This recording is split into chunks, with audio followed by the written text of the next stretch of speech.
lines, I've heard you talk about your relationship with Classy Freddie Blassie, and some of the the memorable moments that you had with him. Could you let the fans know what that entailed, and your thoughts on some of the what's the word, more blue aspects of that?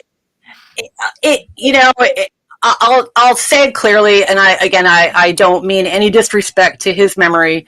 We all know, he was a wrestling legend, and again, these were different times. But in my experience, I was, young. I was maybe 24. It was, very early in my career. It was part of my job responsibility. I worked for live events, and we would put inside each program, it would be the lineup. So you understood the card when you were at that event, who was coming in the ring first, what the main event was. And I worked with Howard Finkel. He was one of my persons there. And before they would approve the card to go to print, I would have to get Freddie Blassie to, read through it and approve it. So I had weekly meetings set up, and I would go over to his office, and, he would say, close the door. It was a closed door meeting, about a half an hour. And I just remember, the first time I'd gone there, and he's a formidable man. He's a large man. He was, a legend. I knew who he was when I was going there. And he said, close the door. And there was a couch in his office, a dirty couch. And he started making like little small talk. But he was like, if I can get you on that couch, what I'll do to you. And I'm like, ha ha ha, but there was in his office, from floor to ceiling, there was framed photographs. And there was a lot of pictures of him with celebrities from, say, his celebrity golf, tournaments. There was pictures with him with, the cast of the Dick Van Dyke Show, which I don't know if some of you guys wouldn't even know what that is. But so fortunately, I'm like an old Hollywood buff. So I was like, I recognized a lot of these people. So I was like, oh, Freddie, tell me about these people, how you know them. So that diverted his attention. And then it was like, finally, it was like, okay, what are we doing here? And he's like, I got a Playboy magazine. He pulled it out of his desk drawer, and he's like, you want to hear the jokes? So he read me the Playboy jokes. And then, some weeks later, I would take the magazine. I would read to him. We would just read the jokes to each other. And I got a kick out of it. And then basically he would look at the card and say, yeah, that's fine. And it's like, okay, approved. So basically I had a meeting with him once a week to just read dirty jokes. Just keep them company for a little while.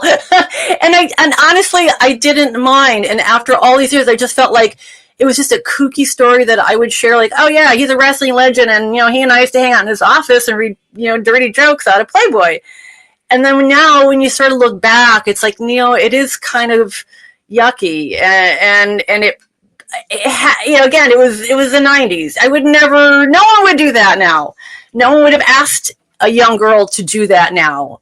And so again, I said, no harm, no foul. It's just, it is what it is, but here, Freddie, he was a dirty old man, and he and that was just, who he was. It was over years of being who he thought he was in the ring. That's what he was in his mind, I guess. So he did actually get in trouble at the office. He did do something. I can't comment because I don't know the details, but he did something that obviously was serious enough for there to be, somebody who supposedly got a payoff, and she left the company and she moved out of state, and, more power to her. But they asked Freddie to not come into the office. He didn't have an office job anymore. And he was basically, taken off the books, and it made it look like he was gone. But he wasn't, because he used to come and hang out in the mailroom. I mean, the guys in the mailroom were all around his age, and they would shoot the shit. And then someone would come up and say, hey, Freddie's downstairs in the mailroom. You want to come and say hi? And of course I did. I mean, I had nothing against him. I was like, I would go down and I'd show him my respect.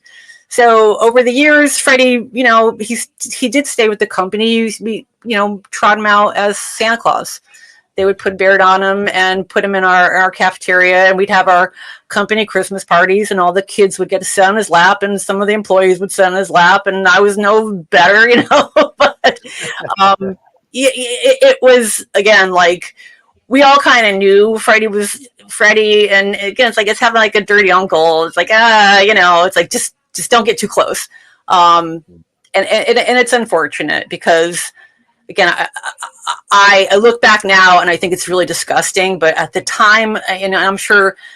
Who knows if I was the only one that was going to his office? No one said anything. No one made a big deal about it.